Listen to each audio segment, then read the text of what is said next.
Welcome to learning curve. आइए मिलकर सफलता की मंजिल तय करें। हेलो, वेलकम टू लर्निंग करव। आज का जो हमारा टॉपिक रहेगा वो रहेगा सिविल रिवॉल्ट्स। इसके बाद हमने रिलीजियस मूवमेंट्स पढ़नी है। उसके बाद हम मेन पार्ट जो है हिस्ट्री का उसके ऊपर आ जाएंगे। ये थोड़ा क्रीमिंग वाला पार्ट है, थोड़ा बोरिंग पार्ट है। होप आपको फिर भी कुछ ना कुछ याद हो ही रहा होगा इन वीडियो से। मेरा मेन मोटो इन वीडियो से ये है कि आपको यहाँ पर ही चीज़ें याद हो जाएं। Let's begin with civil revolts. Civil revolts जो ऑर्गेनाइज किए गए थे, ये तो सबसे पहले नॉन ट्राइबल रिवॉल्ट थे। एक क्वेश्चन बन सकता है क्या सिविल रिवॉल्ट ट्राइबल रिवॉल्ट थे? नहीं। ऑल दो ये सम हो किसी ना किसी तरीके से ये नॉन ट्राइबल रिवॉल्ट से लिंक थे, लेकिन ये प्योरली ट्राइबल रिवॉल्ट नहीं थे। और ये क्या थे? नॉन पीजेंट रिवॉल्ट थे। और ज़्यादातर जो सेक्शन थी सोसाइटी की वो ब्रिटिश के अगेंस्ट हो चुकी थी। ये रिवॉल्ट ज़मींदार हों, पॉलीग्रास हों, रिलीजियस लीडर हों, इनके द्वारा लीड किया जा रहा था। और ये रिवॉल्ट ब्रिटिश के अगेंस्ट, उनकी एक्सपेंशन के अगेंस्ट था, जो उनकी रेवेन्यू पॉलिसीज थी उनके अगेंस्ट था, और एडमिनिस्ट्रेटिव इंटरफेरेंस जो ब्रिटिश दिन ब दिन कर रहे थे उनके अगेंस्ट था। और अब आपने ये नेचर याद रखना है रिवॉल्ट का नेचर कि ट्रेडिशनल इलीट्स जो क्लास थी सोसाइटी की वो इसमें लीड कर रही थी। कहीं ना कहीं ये रिलीजियस एंगल भी पकड़ रहा था। और ये रिवॉल्ट जो थे प्री 1857 रिवॉल्ट, मैक्सिमम रिवॉल्ट जो थे वो प्री 1857 के रिवॉल्ट से पहले थे। और रिलीजियस मूवमेंट मैंने आपको बता दिया। अब इसमें हम पहला रिवॉल्ट जो देखेंगे वो सन्यासी रिवॉल्ट देखेंगे। कौन सा? सन्यासी रिवॉल्ट।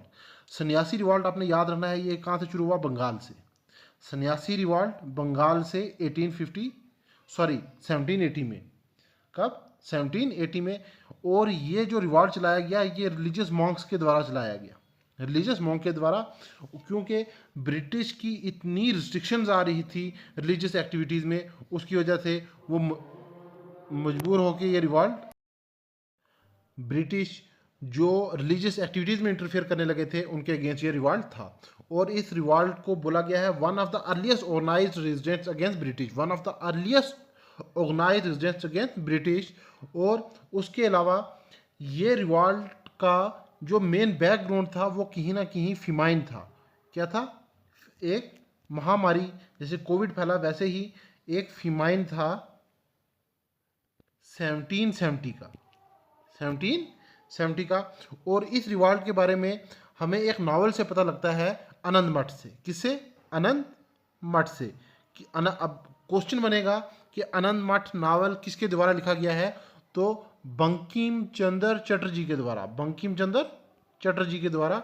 और हमारा जो नेशनल सॉन्ग है वंदे मातरम वो भी इसी नावल से लिया गया है। तो हमारा पहला रिवॉल्ट कौन सा था? सन्यासी रिवॉल्ट। फिर से एक बार मरतबा, सन्यासी रिवॉल्ट बंगाल से शुरू हुआ, 1870 में हुआ, रिलीजियस मॉन्क्स के द्वारा किया गया। ब्रिटिश जो था, ब्रिटिश के जो इल ट्रीटमेंट थे रिलीजियस एक्टिविटीज़ में, या जो वो बुरी तरीके से हर चीज़ पे वो हर चीज़ में वो क्या कर रहे थे? मुदाखलत कर रहे थे, उसके अगेंस्ट ये रिवॉल्ट था आनंद मठ में। दूसरा रिवॉल्ट हमारे पास आ जाता है कट्टा बुमान रिवॉल्ट। कौन सा? कट्टा बुमान रिवॉल्ट। ये ठीक इसके 12 साल बाद हुआ। कितने? 12 साल बाद हुआ, मतलब 1792 में हुआ कट्टा बुमान रिवॉल्ट। 1792 में हुआ कट्टा बुमान रिवॉल्ट। 1792 में किसने चलाया? वीर पांडे ने। वीर पांडे ने। आल दो वीर पांडे जी को बाद में फांसी दे दी गई थी 1799 में। 1799 में उनको फांसी दे दी गई थी। किसने चलाया? वीर पांडे ने। कट्टा बुमान रिवॉल्ट 1792, वीर पांडे जी ने। और इन इस रिवॉल्ट का मेन वजह क्या थी कि ये बिल्कुल रिफ्यूज़ कर चुके थे कि हम कोई भी ट्रिब्यूट्स पे नहीं करेंगे ब्रिटिश ईस्ट इंडिया कंपनी को, ब्रिटिश ईस्ट इंडिया कंपनी को। क्यों? क्योंकि 1857 से पहले तो हमारे पास कंपनी का रूल था, कंपनी का रूल था।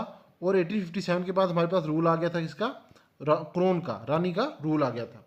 तो कट्टा बुमान रिवॉल्ट आपसे क्वेश्चन पूछा जा सकता है कि कट्टा बुमान रिवॉल्ट ने किन को ट्रिब्यूट्स देने से मना किया, तो ईस्ट इंडिया कंपनी को ट्रिब्यूट्स देने को मना किया। और आखिरकार 1799 में वीर पांडे जी को फांसी दे दी जाती है। उसके बाद हमारे पास जो थर्ड रिवॉल्ट आता है वह आता है विलू थम्पी रिवॉल्ट। कौन सा? विलू थम्पी। विलू थम्पी ठीक इसके 13 साल बाद, कितने? 13 साल बाद। पहले 12 साल बाद, पहले मैंने सन्यासी बोला 1870, उसके 12 साल बाद 1792 में मेरे पास कट्टा बुमान आ गया। उसके बाद ठीक 13 साल बाद मेरे पास विलू थम्पी रिवॉल्ट आ गया जो 1905 में आया। किन्होंने चलाया? विलू थम्पी जी ने चलाया। और ये ब्रिटिश ने जो एक्सटॉर्शन मचा के रखी हुई थी उसके अगेंस्ट ये रिवॉल्ट था। ब्रिटिश हर चीज़ में एक्सटॉर्शन कर रहे थे, हर चीज़ में इंटरफियर कर रहे थे। और बोला जाता है कि जो विलू थम्पी जी थे इन्होंने आखिरकार क्या कर लिया था? सुसाइड कर लिया था। और सुसाइड करने की वजह क्या थी? कि मुझे वो पकड़ ना सके 1809 में, 1809 में। और ये विलू थम्पी रिवॉल्ट सबसे इंपॉर्टेंट चीज़ जो है ये ट्रावनकोर में था। कहाँ पर था? ट्रावनकोर। ट्रावनकोर आज के टाइम में कहाँ पे है? केरला में। कहाँ पे? केरला में। और केरला की हिस्ट्री में या ट्रावनकोर की हिस्ट्री में इस रिवॉल्ट को मार्टियर इन केरला हिस्ट्री भी लिखा जाता है। मार्टियर इन केरला हिस्ट्री भी लिखा जाता है। यह था विलू थम्पी रिवॉल्ट। सन्यासी 1780, कट्टा बुमान 1792, विलू थम्पी 1805। नेक्स्ट रिवॉल्ट मेरे पास जो आ जाएगा वो आ जाएगा पेक रिवॉल्ट। कौन सा? Pack. Odisha. Pack Odisha. Pack Odisha. ठीक फिर से 12 साल बाद आपको देखने को मिलेगा ये। कितने? 12 साल बाद। बख्शी जगह बंधु जी ने चलाया। बख्शी जगह बंधु जी ने ये रिवॉल्ट चलाया। बख्शी जगह बंधु जी ने ये रिवॉल्ट चलाया। British occupation and revenue policies किसके अगेंस्ट था? ब्रिटिश दिन ब दिन क्या कर रहे थे कि एक्सपेंड हो रहे थे, फर्जी डॉक्यूमेंट बना रहे थे और लैंड एक्वायर किए जा रहे थे और अलग अलग किस्म के रेवेन्यू पॉलिसीज ला रहे थे। इसकी वजह से ये रिवॉल्ट शुरू किया बख्शी जगह बंधु ने। अब ये पेक रिवॉल्ट, जो पेक्स बेसिकली क्या थे?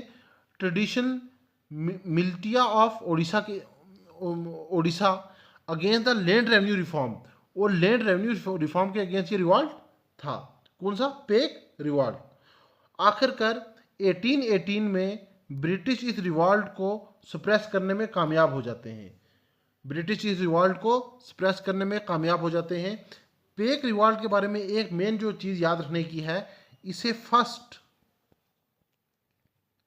War of independence in east India भी कहा जाता है। First war of independence in east India भी पेक रिवॉल्ट को कहा जाता है। यह हमारे पास था पेक रिवॉल्ट।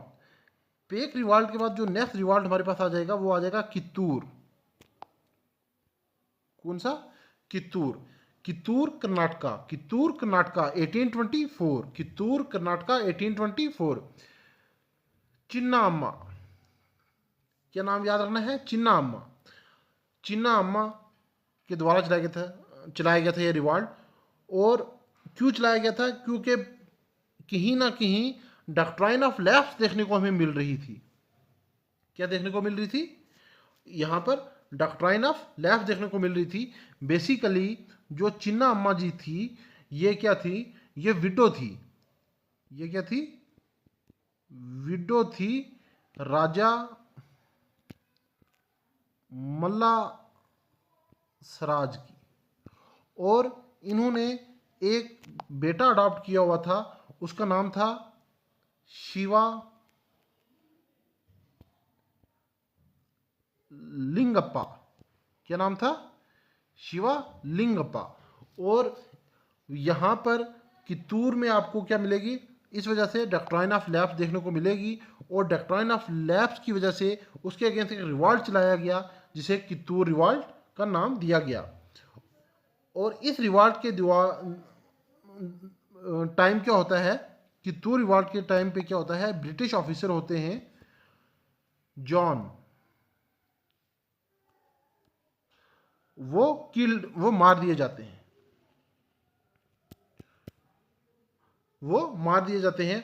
और चिन्ना अम्मा अम्मा जी जो होती हैं, इन्हें जेल कर दिया जाता है। क्या कर दिया जाता है, जेल में डाल दिया जाता है। आखिरकार 1928 में इनकी डेथ हो जाती है जेल में। ये हमारे पास आ जाएगा कौन सा, कित्तूर रिवॉल्ट। अभी तक जो हमने रिवॉल्ट पढ़े हैं, एक बार हम जल्दी जल्दी इन पे नज़र दोहराएंगे। सबसे पहले मैंने आपको बोला सन्यासी रिवॉल्ट 1870 बंगाल से शुरू हुआ। उसके ठीक 12 साल बाद मेरे पास कट्टा बुमान रिवॉल्ट आ गया 1792 में। उसके ठीक में बाद मेरे पास विलूथ हम्पी रिवॉल्ट आ गया 1805 में। ठीक उसके बाद मेरे पास जो नेक्स्ट रिवॉल्ट आ गया वो आ गया पेक रिवॉल्ट 1817 में। और जो अभी हमने डिस्कस किया कित्तूर रिवॉल्ट 1824 में, 1824 में। उसके बाद जो नेक्स्ट रिवॉल्ट है मेरे पास वो है पागलपंथी। कौन सा, पागलपंथी। पागलपंथी आज के टाइम में ये बांग्लादेश में देखने को मिलेगा, मियान सिंह एरिया में ये देखने को मिलेगा। आज के टाइम में ये बांग्लादेश में रीजन है। 1825 में इसकी शुरुआत होती है, 1825 में इसकी शुरुआत होती है। करम शाह और उनके बेटे टीपू के द्वारा ये रिवॉल्ट किया जाता है। करम शाह की लेटर डेथ हो जाती है, तो इस रिवॉल्ट को आगे कैरी फॉरवर्ड उनके बेटे टीपू करते हैं। और इस रिवॉल्ट का सबसे बड़ा कारण क्या है, ये एक रिलीजियस रिवॉल्ट था। ये क्या था, एक रिलीजियस रिवॉल्ट था। बेसिकली करम शाह की डेथ के बाद इस रिवॉल्ट को टीपू कंटिन्यू करते हैं। और ये रिलीजियस रिवॉल्ट के साथ कहीं ना कहीं ये अगेंस्ट था जिमीदार के अगेंस्ट। किसके अगेंस्ट, जिमीदार के अगेंस्ट था ये रिवॉल्ट। ये कौन सा रिवॉल्ट, पागलपंथी। उसके बाद नेक्स्ट रिवॉल्ट आ जाता है हमारे पास रामोसी। ये रामोसी हमने एक पहले भी पढ़ा है। ये रामोसी आपने याद रखना है, ये एक सिविल रिवॉल्ट है। क्या है, सिविल रिवॉल्ट है। रामोसी महाराष्ट्र 1827 में, ठीक 2 साल बाद, पागलपंथी के ठीक 2 साल के बाद आपको कौन सा रामोसी रिवॉल्ट देखने को मिलेगा 1827 में। वीरभद्र राजू, कौन लीड करते हैं इसको, वीरभद्र राजू जी इसको लीड करते हैं। और ब्रिटिश की इल ट्रीटमेंट, ब्रिटिश जो थे दिन ब दिन एक्सपेंड हो रहे थे, दिन ब दिन हम लोगों को दबाए जा रहे थे, उसके अगेंस्ट ये रिवॉल्ट था। और लेटर ऑन ये रिवॉल्ट वेस्टर्न कम्युनिटी, जो रामोशी कम्युनिटी थी वेस्टर्न इंडिया की, उस पूरे एरिया में फैल गया। ये हमारे पास था कौन सा, रामोशी रिवॉल्ट। नेक्स्ट रिवॉल्ट जो हमारे पास आ जाता है वो आ जाता है फ्राइजी रिवॉल्ट। इसकी शुरुआत भी बंगाल से हुई है। अब बंगाल का अगर जो आज का सबसे बड़ा रिवॉल्ट हमने पढ़ा है, एक बार रिवाइज कर लें, तो सन्यासी रिवॉल्ट पढ़ा हमने 1770 में। लेकिन फ्राइजी रिवॉल्ट जो है बंगाल में 1838 में हुआ। कब हुआ, 1838 में। इसमें भी हाजी शराइतुल्लाह और दादू मियाँ थे। हाजी शराइतुल्लाह और दादू मियाँ, और हाजी शराइतुल्लाह और दादू मियाँ मतलब हाजी शराइतुल्लाह इनके फादर आगे और दादू मियाँ बेटा था। ये रिवॉल्ट कहीं ना कहीं इस्लामिक रिफॉर्म मूवमेंट को लीड कर रहा था। इस्लामिक रिवॉल्ट मूवमेंट को लीड कर रहा था। और इस रिवॉल्ट का सबसे बड़ा जो चीज़, आपने बड़ी जो चीज़ याद रखनी है, ये रिवॉल्ट क्या था, ये प्रोटेस्ट तो ब्रिटिश के अगेंस्ट था ही था, साथ में हिंदू जिम्मेदार के अगेंस्ट भी था। इस रिवॉल्ट की सबसे बड़ी खासियत ये थी कि ब्रिटिश के अगेंस्ट तो ये रिवॉल्ट था ही था, लेकिन उसके साथ साथ ये रिवॉल्ट हिंदू जिम्मेदार के अगेंस्ट भी था। उसके बाद नेक्स्ट रिवॉल्ट मेरे पास जो आ जाएगा वो आ जाएगा सतारा डीओसी। आपको याद होगा डॉक्ट्राइन ऑफ लैप्स का कहीं ना कहीं ये पार्ट था। महाराष्ट्र 1839, महाराष्ट्र 1839। और इसको लीड करने वाले थे सावंत और अन्ना साहिब, सावंत और अन्ना साहिब। ब्रिटिश ने यहाँ पर क्या किया था कि डॉक्ट्राइन ऑफ लैप्स लाई थी। क्यों? डॉक्ट्राइन ऑफ लैप्स की वजह से इन्हें सितारा रिवॉल्ट करना पड़ा। और सितारा बेसिकली देखी जाए हमारे मराठास की, जो मराठा थे, इनकी प्रिंसली स्टेट हुआ करती थी। क्या हुआ करती थी? प्रिंसली स्टेट हुआ करती थी। और इसके अगेंस्ट में जब डीओसी लाई गई तो इसके उस डीओसी के डीओएल के डॉक्ट्राइन ऑफ लैप्स के अगेंस्ट क्या किया गया कि सितारा रिवॉल्ट लाया गया, डीओएल डॉक्ट्राइन ऑफ लैप्स। उसके बाद नेक्स्ट रिवॉल्ट जो हमारे पास आ जाएगा वो आ जाएगा कुका। कौन सा? कुका रिवॉल्ट। पंजाब। कहां से? पंजाब से। नाम याद रखना है, साईं साहिब और भगत जवाहर मल, साईं साहिब एंड भगत जवाहर मल। इस रिवॉल्ट को एक और नाम दिया गया है नामदारी मूवमेंट, नामदारी मूवमेंट भी नाम दिया गया है। ये बेसिकली सिख रिफॉर्म मूवमेंट थी। क्या थी? सिख रिफॉर्म मूवमेंट थी। और ब्रिटिश क्या कर रहे थे? ब्रिटिश रूल के अगेंस्ट और सोशल इवल्स के against, British rules as well social evil के अगेंस्ट ये थी क्या? कुका मूवमेंट। इस कुका मूवमेंट में जो सबसे बड़ी चीज हमें देखने को मिलती है, जो हम पढ़ते हैं स्वदेशी movement, boycott of British goods, वो कहीं ना कहीं इस कुका मूवमेंट से इसकी शुरुआत हुई थी कि हमने ब्रिटिश के प्रोडक्ट्स को क्या करना है? बाइकॉट करना है। जो later on non cooperation movement के साथ गांधी जी ने उसको मास लेवल पे लेके गए थे। अगर ये क्वेश्चन स्टेटमेंट वाइज आ जाए कि स्वदेशी मूवमेंट का सबसे पहले शुरुआत कहाँ से हुई, नॉन कॉपरेशन मूवमेंट या दो और मूवमेंट्स का नाम दिया होगा और साथ में कुका मूवमेंट का नाम दिया होगा, तो आपने कुका मूवमेंट के साथ जाना है। ये हमारे पास थी कौन सी? कुका मूवमेंट। उसके बाद नेक्स्ट मूवमेंट जो हमारे पास आ जाएगी वो गादकन आ जाएगी, या कुछ बुक्स में से गदाकारी भी लिखा होगा, गादकारी भी लिखा होगा। कोल्हापुर। कहाँ पर? कोल्हापुर। अब कोल्हापुर कहाँ पे है? महाराष्ट्र में। कहाँ पे? महाराष्ट्र में। ये गदकारी वॉरियर्स के अगेंस्ट के द्वारा शुरू की गई थी, गदकारी वॉरियर्स के द्वारा रेवेन्यू पॉलिसी के अगेंस्ट। किसके अगेंस्ट? रेवेन्यू पॉलिसी के अगेंस्ट शुरू की गई थी। उसके बाद जो सेकंड लास्ट हमारे पास आ जाएगा वो आ जाएगा पॉलीग्रस, सॉरी सेकंड लास्ट नहीं, लास्ट जो हमारे पास बचेगा वो पॉलीगर बचेगा, जो करनूल। अब आपने याद रखना है करनूल कहाँ पे है? कुछ बुक में KUR होगा, कुछ में KAR होगा।